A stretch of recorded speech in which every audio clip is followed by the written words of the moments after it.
और अब एक बड़ी खबर जो कि अतीक हत्याकांड से जुड़ी हुई है, प्रयागराज से आ रही है। पुलिस को चौथे शख्स की तलाश है। अतीक हत्याकांड में शामिल हो सकता है। पुलिस को शक है किसी के इशारे पर काम कर रहे थे शूटर्स। 3 शूटर्स के साथ मौके पर था एक और शख्स। तीनों शूटर्स के पास नहीं मिले हैं मोबाइल फोन। एक बड़ा सवाल है कि बिना फोन के कैसे कर रहे थे ये कोऑर्डिनेट एक दूसरे के साथ, और शूटर्स का मैन हैंडलर कौन था, और जिगाना पिस्टल जिसकी चर्चा बेहद ज्यादा थी, वो पिस्टल किसने दी थी। सबसे महंगी पिस्टल जिसे दिया किसने था, ये एक बड़ा सवाल है। शूटर्स का मैन हैंडलर कौन था और किस तरह से ये एक दूसरे के साथ कोऑर्डिनेट कर रहे थे, ये भी एक बड़ा सवाल है, क्योंकि फोन वहां पर है नहीं। तीनों ही शूटर्स के पास कोई मोबाइल फोन मिला नहीं है, तो फिर ये आपस में एक दूसरे से बात कैसे कर रहे थे।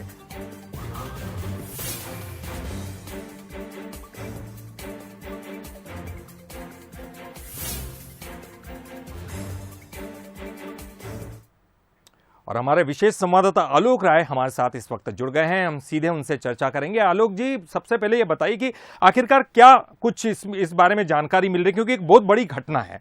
बड़ी घटना यह है कि वो शूटर्स जिनके पास मोबाइल नहीं थे, तो आखिर आपस में कोऑर्डिनेट कैसे कर रहे थे, और वो कौन से शख्स की जो यहाँ चर्चा चल रही है जिसको ढूंढ रही पुलिस।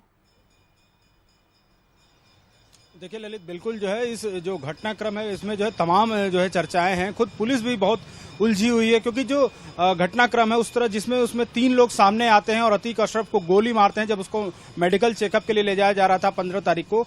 लेकिन ये तीनों के पास से जब पुलिस ने इनको जो है वहाँ ये सरेंडर करते हैं, पुलिस पकड़ती है, फिर इनके जो ठिकाने हैं जहाँ पर ये रुके थे वहाँ पर जाती है, तो लेकिन इनके पास से फोन नहीं मिलता है। और बिना फोन के ये तीनों कैसे आपस में संपर्क कर रहे थे, क्योंकि ये बताया जा रहा है कि ये कई दिनों से जो है प्रयागराज में थे। तीनों गैर जनपद के रहने वाले थे, दूसरे जिलों से आए थे, और जो है वहां पर लगातार प्रयागराज में 3-4 दिनों से मौजूद थे। बार बार रेकी कर रहे थे, अतीक और अशरफ के मूवमेंट की नजर रख रहे थे।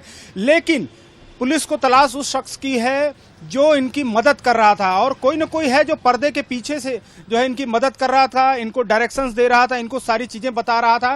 क्योंकि अतीक अशरफ का मूवमेंट कब होना है, कहां होना है, उनको मेडिकल के लिए कब ले जाया जाएगा, गाड़ी अस्पताल के अंदर जाएगी, अब बाहर रुकेगी, वहां पर मीडिया भी होगा, तो जाहिर सी बात है कोई न कोई ऐसा शख्स था जो इनकी मदद कर रहा था। क्योंकि कई लोग जो है पुलिस के कई अधिकारियों ने भी जो है इस बात का जिक्र किया है कि ये तीनों ही नहीं थे, वहां पर 4 या 5 शख्स हो सकते हैं। तो अगर 4 हैं तो जाहिर सी बात है पुलिस को उसकी तलाश है, और अगर 5 हैं तो उन दोनों की पुलिस को तलाश है, क्योंकि बिना किसी की मदद के ये तीनों इस घटना को अंजाम दे सके, ये बात किसी को जो है हजम नहीं हो रही। क्योंकि एक बहुत ही बड़ा अपराधी था अतीक, माफिया था, उसका भाई भी जो है अपराधी था अशरफ, और साथ ही साथ वो एक विधायक भी कई बार रहा है, सांसद भी रहा, तो उसका साम्राज्य था। जाहिर सी बात है ऐसे ही जाकर इतने कैजुअल तरीके से, इस कैजुअल अप्रोच से किसी को मार देना बिना किसी गाइडेंस के संभव नहीं है। और इसीलिए जब इनको आज जो है वहां पर सीजेएम कोर्ट में पेश किया गया, खासकर इन तीनों आरोपियों को, तो 4 दिन की रिमांड इनको मिली है। जो एसआईटी बनाई गई थी, एक डीजीपी उत्तर प्रदेश के डीजीपी हैं उन्होंने बनाई है, एक एसआईटी का गठन किया 3 सदस्यीय।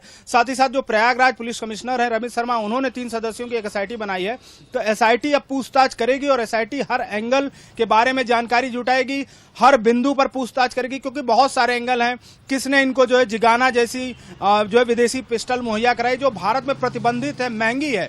और सबसे बड़ी बात यह है कि कितना प्लान जो है किया गया था, किस तरह से योजना बनाई गई थी कि विदेशी असलहे इनको दिए गए थे ताकि मारने में कोई गुंजाइश न रहे। क्योंकि जो ये जिगाना पिस्टल है ये ऑटोमेटिक है, सेमी ऑटोमेटिक है, 16 से लेकर 18 राउंड तक इसमें आते हैं, और ब्रस्ट फायरिंग की जा सकती है। तो जाहिर सी बात है कि कोई मददगार है इनका, जिसने इनको रुकने में, प्रयागराज आने जाने में, प्रयागराज में रेकी करने में, अतीक अशरफ के हर मूवमेंट को बताने में, पुलिस की कितनी जो है व्यवस्था रहेगी, क्या सुरक्षा व्यवस्था रहेगी, पुलिस का क्या मूवमेंट रहेगा, अस्पताल के गेट पर रुकेंगे या गाड़ी अंदर तक जाएगी, ये सारी जानकारियां इनको कहीं ना कहीं दी जा रही थी। और इसीलिए फोन जब नहीं मिला तो कहीं ना कहीं पुलिस भी और एसटीएफ भी चौकन्नी है, और उसकी पूरी कोशिश है कि उस फोन को भी जो है बरामद किया जाए, तो क्योंकि उस फोन के बरामद होने से पुलिस को तमाम चीजें मिलेंगी, जब उसको जो है उसकी चेकिंग होगी, उसकी जांच होगी, कॉल रिकॉर्ड्स जांचे जाएंगे, तो तमाम जो इनकी बातचीत हुई होगी, किससे बातचीत हुई होगी, ये सारी चीजें जो है सामने आएंगी।